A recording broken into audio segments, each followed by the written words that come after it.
تمام حمد ہے اس خالق ازل کے لیے، سکون جھیل کو دیتا ہے جو کمل کے لیے۔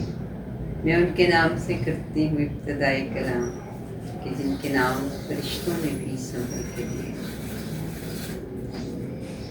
تمام تعریفیں خدائے بزرگ و برتر کے لیے، درود و سلام محمد و آل محمد کے۔ عزیز طلباء و طالبات، السلام علیکم۔ آج کی ایک اچھی بات جس سے ہم اپنے لیکچر کا آغاز کر رہے ہیں، ہر شخص کی قیمت وہ ہنر ہے جو اس میں پایا جاتا ہے۔ یہ جملہ لیا ہے ہم نے نہج البلاغہ سے۔ عزیز طلباء و طالبات، آج ہماری نظم کا عنوان ہے اے وادی لولاب۔ اس کے شاعر کا نام ہے علامہ اقبال۔ آئیے دیکھتے ہیں اس کا پہلا شعر۔ پانی تیرے چشموں کا تڑپتا ہوا سیماب، مرغان سحر تیری فضاؤں میں ہیں بے تاب، اے وادی لولاب۔ یہ نظم علامہ اقبال کے شعری مجموعے ارمغان حجاز سے لی گئی ہے۔ اس کا عنوان ہے ملا زادہ زیغم لولابی کشمیری کا بیاض، اور اس کے 19 بند ہیں، جبکہ پہلا بند ہمارے نصاب میں شامل ہے۔ اس پہلے شعر کا مفہوم بتانے سے پہلے اس کے مشکل الفاظ کی طرف دیکھتے ہیں۔ سیماب، پارا جو ایک جگہ ٹھہرا نہیں رہتا بلکہ اپنی جگہ پر حرکت کرتا رہتا ہے۔ مرغان سحر، صبح کے پرندے، بیتاب، بے قرار۔ وادی لولاب، کشمیر کی ایک دلکش وادی کا نام، جس کا حسن دیکھنے والوں کو مسحور کر دیتا ہے۔ پہلا شعر، اے لولاب کی وادی، تیرے چشموں کا پانی پارے کی طرح بے قرار ہے، اور صبح کے سہانے وقت میں تیری فضاؤں میں پرواز کرنے والے پرندے بےتابی و بے قراری کے ساتھ اڑان بھرتے ہیں۔ عزیز طلباء و طالبات، علامہ اقبال بالعموم پوری امت مسلمہ کے محسن ہیں، اور بالخصوص بر صغیر کے مسلمانوں کے لیے ان کی شاعری کے پیغام نے دل و نظر کو جھنجھوڑ کر رکھ دیا، اور ان کے اشعار تعلیمات اسلامی کے مطابق اس انداز میں اثر کرتے ہیں کہ گویا انہیں الہام ہو۔ علامہ اقبال کو ایک الہامی شاعر بھی کہا جاتا ہے۔ وادی لولاب موجودہ مقبوضہ کشمیر کی ایک دل فریب وادی ہے، جو کشمیر کے شمال مغرب میں سری نگر سے 115 کلومیٹر کے فاصلے پر ہے۔ یہ تفصیل آپ کی کتاب کے اس نظم کے صفحے کے نچلے حصے کے حاشیے میں دی گئی ہے۔ کشمیر دراصل علامہ اقبال کے بزرگوں کا وطن تھا۔ اسی مناسبت سے وہ کشمیری مسلمانوں کے لیے اپنے دل میں ایک خاص تڑپ رکھتے تھے، اور چاہتے تھے کہ یہاں کے مسلمان اسلام کے شیدائی بن کر اپنے دشمنوں پر غلبہ حاصل کر کے آزادی حاصل کریں۔ بظاہر شاعر ایک وادی کے مسلمانوں سے مخاطب ہے، لیکن دراصل وہ پورے خطے کے مسلمانوں کو ان اشارات اور استعارات کے ذریعے سے فکر و عمل کی دعوت دے رہا ہے۔ وادی لولاب فلک بوس پہاڑوں میں گھری ہوئی بلند و بالا اور سرسبز و شاداب درختوں سے ڈھکی ہوئی ہے۔ اس کے بہتے ہوئے چشمے اس کے دل فریب حسن میں اضافہ کرتے ہیں۔ کشمیر کا جو حسن مجھے دل پذیر ہے، اس باغ جاں فضاں کا یہ بلبل اسیر ہے۔ سرسبز و شاداب سے ڈھکی ہوئی وادی، پاک و پاکیزہ صاف و شفاف پانی کے چشموں کی صورت میں سیماب جیسی بے قراری سے بہتا ہوا پانی۔ شاعر نے یہاں کیا خوب بات کی ہے، یہ شعر بھی علامہ اقبال کا ہی ہے کہ چشمہ کوثر میں دریا کی آزادی میں حسن، شہر میں صحرا میں ویرانے میں آبادی میں حسن۔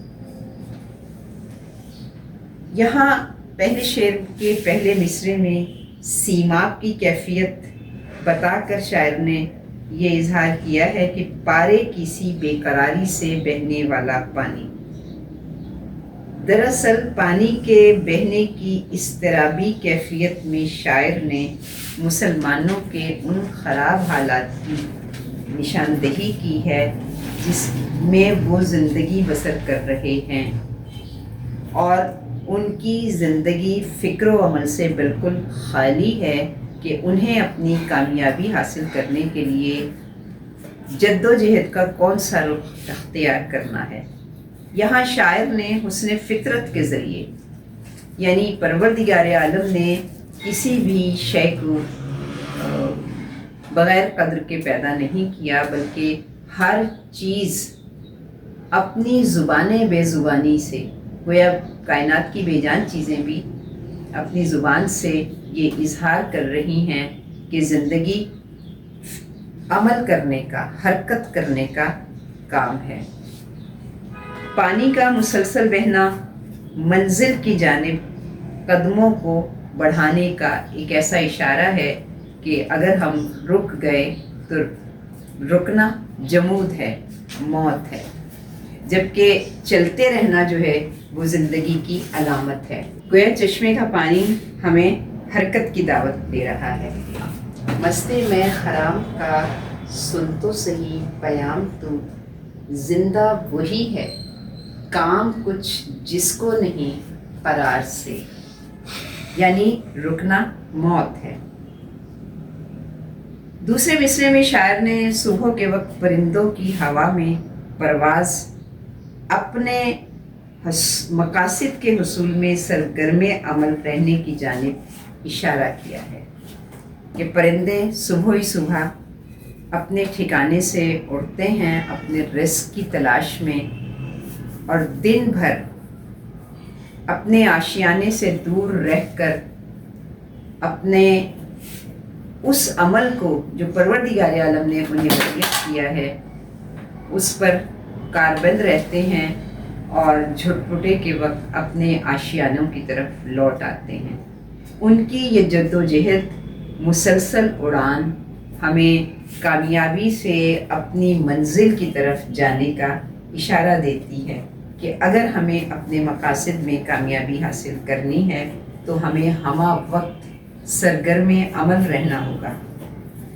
قدرتی مناظر اپنی خاموشی میں بھی بے پناہ اسرار لیے ہوئے ہیں۔ صبح کے وقت پرندوں کا چہچہانا اور فضائے وسیع میں صف بستہ ہو کر آزاد فضاؤں میں اپنا رزق تلاش کرنا جد و جہد کی علامت اور کوشش کرنے کا ایسا پیغام ہے جو یہ پرندے اپنے پرواز کے ذریعے سے ہمیں دے رہے ہیں۔ پرندوں کی بے قراری سے مراد بھی یہی ہے کہ وہ کامیابی حاصل کرنے تک قرار نہیں پاتے، یعنی یہاں پر ہم یہ کہہ سکتے ہیں کہ مطمئن ہو کر بیٹھے رہنا یا حالات کے دھارے پر اپنے آپ کو چھوڑ دینا ناکامی سے دوچار کر سکتا ہے، اور ہمیشہ میدان عمل میں مسلسل محنت کرنے والی قومیں ہی کامیابی سے ہمکنار کرتی ہیں۔ اور حقیقت تو یہی ہے کہ حرکت ہی زندگی کی علامت ہے۔ جنبش سے ہے زندگی جہاں کی، یہ رسم قدیم ہے یہاں کی۔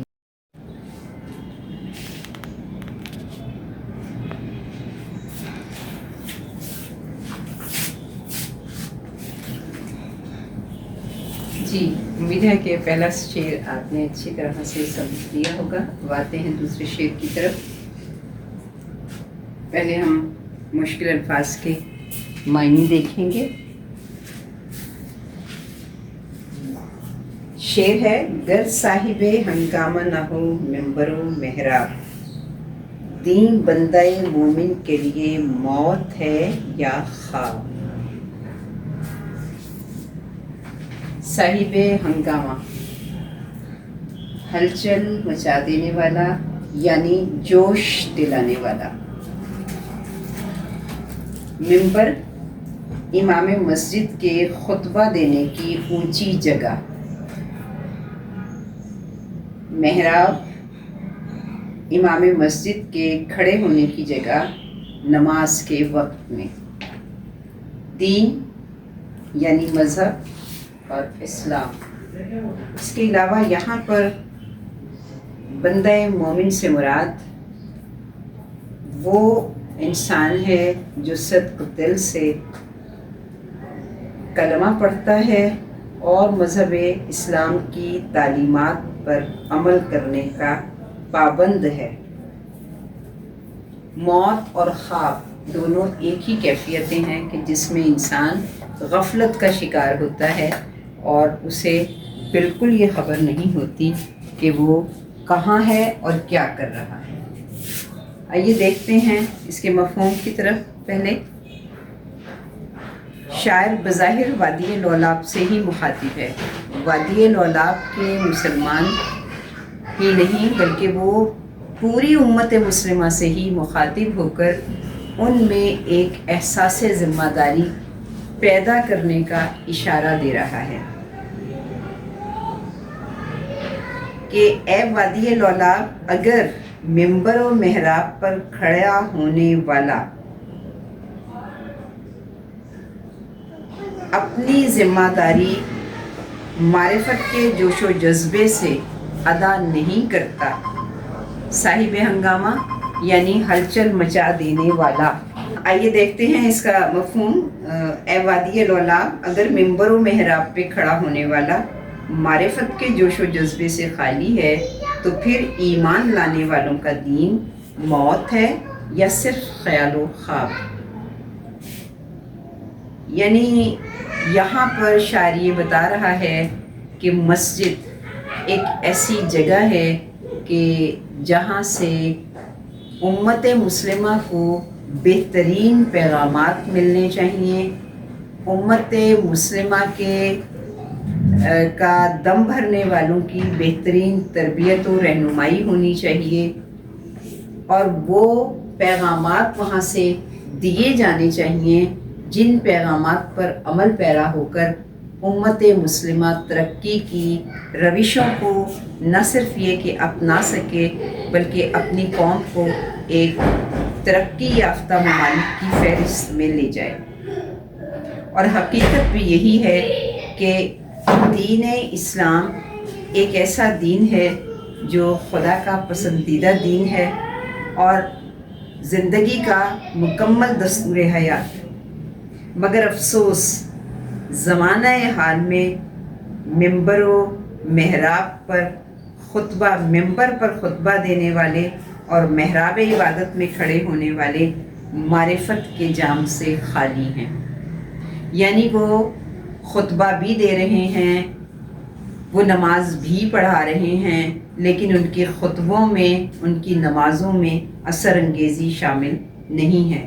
گویا ان کی عبادات محض دکھاوا ہیں جو کہ بے اثر ہے. اگر خطیب و امام کے دلوں سے عمل کا جذبہ ختم ہو گیا ہے تو اور منبر جو کہ لوگوں کی رہنمائی کی جگہ ہے یہ رہنمائی کا فریضہ سر انجام نہیں دے رہا تو عوام میں یقیناً بے عملی ہی پیدا ہوگی. مسجدیں مرثیہ خواہ ہیں کہ نمازی نہ رہے، یعنی وہ صاحب اوصاف حجازی نہ رہے. یعنی مساجد میں نمازیں تو پڑھی جا رہی ہیں مگر افسوس کہ حقیقی معنوں میں جنہیں نمازی کہنا چاہیے وہ نمازی نہیں ملتے. اور نہ ہی ایسے لوگ ہمیں دکھائی دیتے ہیں جن پر مذہب اسلام کی تعلیمات پوری طرح سے پوری اثر انگیزی کے ساتھ نمایاں ہو رہی ہیں۔ افسوس اس بات کا ہے کہ نماز پڑھانے والے، خطبہ دینے والے تربیت ساز ادارے کی طرح ہونے چاہیے تاکہ ان کی تربیت سازی معاشرے کے لوگوں کو فعال بنا سکے، اور تربیت سازی کا یہ عمل ان کے فرائض میں شامل ہے۔